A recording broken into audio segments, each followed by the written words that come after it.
Now what I'm going to do is switch down to your region.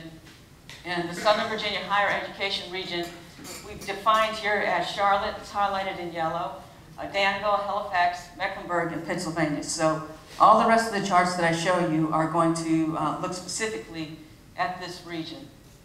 Now here, the blue shaded area is the Southern Virginia region, and we're looking at employment percent change from a year ago. Gray shaded area is a recession, and we start with 2002. We have quarterly data. When we get down to this level, the latest data available is the first quarter of 2010, so not nearly as updated as the other charts that you saw. The red dotted line is going to be Virginia, and the purple dotted line is the U.S. And oddly enough, even though the U.S. aggregates all the other information, it's behind by 1 quarter, so it's lagging 1 quarter there. So latest data showing that the Southern Virginia region down 2.9% compared to 2.1% in the state. And again, you can see that your region was suffering. This is the 0 line. Anything below this is showing a percent decline from a year ago. So your region was suffering during this past period of prosperity in the overall economy in terms of employment. One of the reasons for that, the big reason for that, is the industry mix that you have here. Now this is showing you employment by industry sector, and notice that manufacturing is about 16%. At the bottom here, education and health is 29%. That's pretty positive. And at the top, PBS, this yellow sector, is 7.9%. Remember, I said that is expected to be one of the fastest growing and is one of the highest paying areas. In Northern Virginia, that particular industry sector pays over $80,000 on average. And if we compare you to Virginia, now Southern Virginia's at the top, Virginia's at the bottom. Again, I've highlighted manufacturing, only 7%, half of what we see, and so there's much less dependence in Virginia overall. However, PBS, professional business service, the very fast-growing industry, is more than double what you see in your region overall. And then again, education and healthcare, the brown area, 29% in Southern Virginia, only 22% overall in the state. And I think part of the reason for that is not that that industry has grown so much faster than the rest of the economy, but unfortunately your industries have contracted enough that health is standing out even more than it typically would in other regions. And there's education and health highlighted. Moving down now to the manufacturing sector, and again, this shows you why your region has struggled so much. And as I said, it has been in decline in the U.S. and in Virginia, even over this whole period where we were seeing economic growth. Part of that is because it has moved offshore, part of that is because we have become more productive. But you can see that here in Southern Virginia, your decline has even been greater. Professional scientific services, the sector that's growing so fast and pays so well. On the other hand, you can see in the U.S. and in Virginia, the very strong growth that we're seeing here. In yours, a smaller sector, so it's more sporadic. You have seen some growth, but not nearly as much as we have in the state and in the nation. Looking now at some of the specific employment in your region. On this first column, we're looking at total employment in your region for these particular major sectors.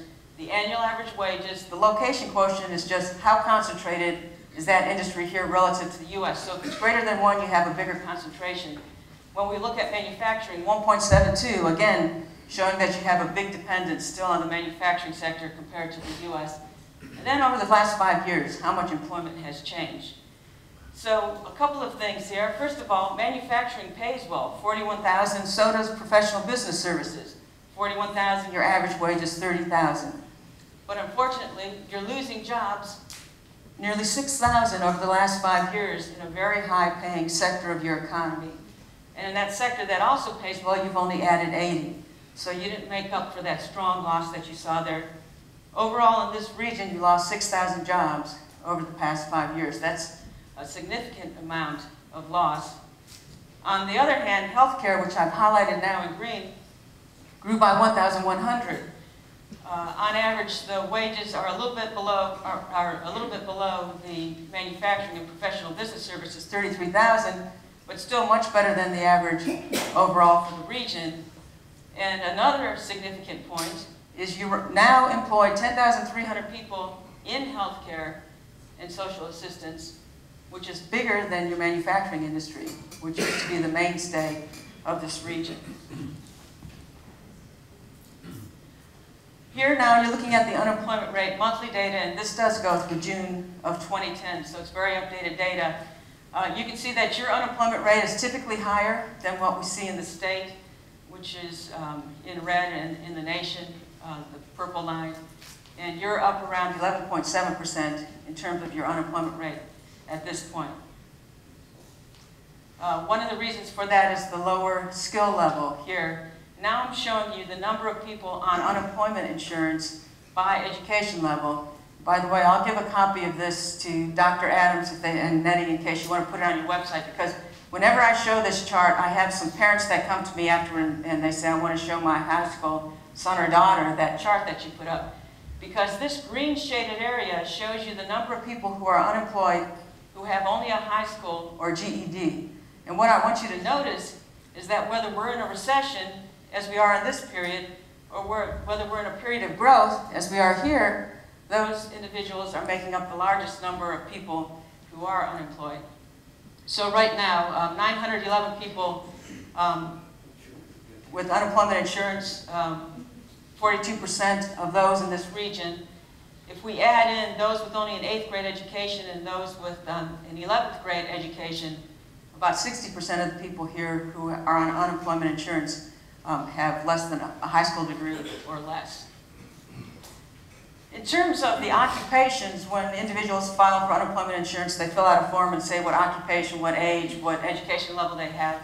The occupations of those people, the top 10 that have unemployment insurance right now or using unemployment insurance, top number 1 is 88 of them identify customer service reps as what their previous occupation was. But I've noted at the top that in the last 5 years, 4,000 people lost their jobs in the textile industry. And you can see that as well within these unemployment numbers. Laborers here, inspectors, testers, sorters are a big part of the textile industry. Production workers, helpers, as well as all other type of production workers are also on that list. Looking at, again, why are we in this situation in this region, I'm going all the way back to 1949. And I'm showing you apparel and textile.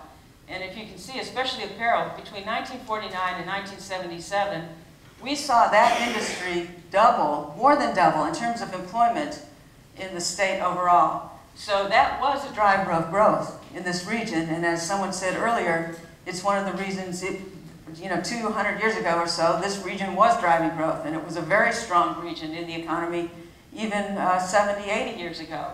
And it's because we saw a lot of jobs coming down from the Northeast, moving to where the wages were low, where the business environment was better for them. And then, as we started to see things moving offshore, we lost that industry.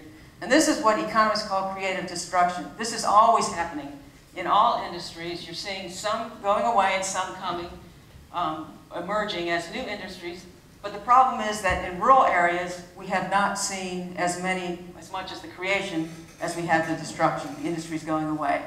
And so, again, it's really important that this institution is looking at the demand occupations and trying to bring some more growth to the region. Now, this gives you an idea of why those individuals, those 4,000 or so that lost their jobs over the past 5 years in textiles, are probably still struggling to find additional jobs. And the reason is because now I'm showing you the type of workers, or the type of skills that those workers have for the top 10. So of the 4,000 that lost their jobs in the textile worker, we probably have 819 people that have the occupation textile, knitting, weaving machine setters.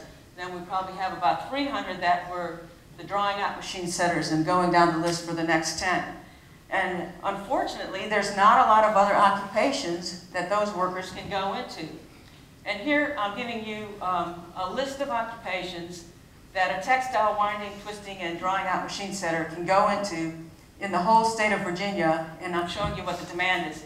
The further you go down the list, the more training they would need to get into that job. But at the very top then, for the whole state of Virginia, we need about 430 tractor operators. That's one job that they can transfer into probably with some training. And then as we go down the list, you can see there are not a lot of demand for those occupations. But then when we move, now I've switched you over to the Southern Virginia Higher Education Center region, and I'm looking still at that same occupation, textile winding, twisting, and drawing out machine setter. And here are the occupations that they can go into and still maybe make about the same wage, maybe make more, or no more than a 90% or a 10% pay cut. And the very first one, Postal Service, annual demand, only one. Going down the list, you see a lot of zeros. We see 8 in terms of the molding, core making. We see 16 in terms of industrial truck operators. But there's just not enough demand, there's not enough breadth of industries in this region to offer all those individuals jobs without significant retraining. In terms of the demand, though, the demand occupations that you have in the region, now this is something I showed you for Virginia earlier. Now I'm taking a look at the occupations that are needed, the top 10 occupations in terms of, actually I may be showing 20 here, the demand for them, and in yellow is total demand on an annual basis. Registered nurses is number 1. So we're going to need at least 37 more registered nurses per year in this region. Going down the list, you can see a lot of education where you're needing teaching assistants or elementary school teachers. The third on the list is general operation managers, 24 are needed a year. I don't see any of the computer that we saw in the Virginia area or that we would see a lot of need for in the Northern Virginia area. But again, these are occupations that are in demand and that we need more per year in this region. Even though overall the economy has been contracting, there are occupations that are growing. And then finally, moving toward the end here, the industry mix that you currently have is creating the need for the jobs that you saw on the previous page, on the occupations that you saw on the previous page. So now we're looking at the major industries. Total employment, again, for the latest data, 64,000 in the Southern Virginia region. The average wage is 30,000. Now we did a forecast. If this region continues to grow at the rate that those industries would be expected to grow at, given your current demographic mix and other factors like that, we would expect over the next 10 years that you're going to see a decline of another 1,900 jobs. And that would be a decline of 0.3% a year. Again, emphasizing why it's so important to have economic development and to have institutions like this that will be training people so that you'll have the workforce that will attract the industries that are growing rather than showing decline. So in conclusion then, the national economy has started to grow, but job growth is extremely slow. We're seeing the shift toward the higher skilled workers, which is continuing, and part of that is because of productivity increases, part of that is because of going offshore. That is going to continue to be a trend that affects this region. In terms of Virginia, we're performing better than the nation. We typically do, and going into the recession, we did not perform as bad as the nation did. Your region, I like to think of it as in transition, and I really think that you are at that point where the textile industry, the apparel industry is at a minimal point now, where manufacturing, we're going to start to see a turn, but we still need more industry, which is very good that our governor is highlighting this region in terms of his efforts. And we also need higher skills to support those new industries, which emphasizes why, in fact, this institution is so important. So with that, let me end and just say that I do plan on spending some money before I leave.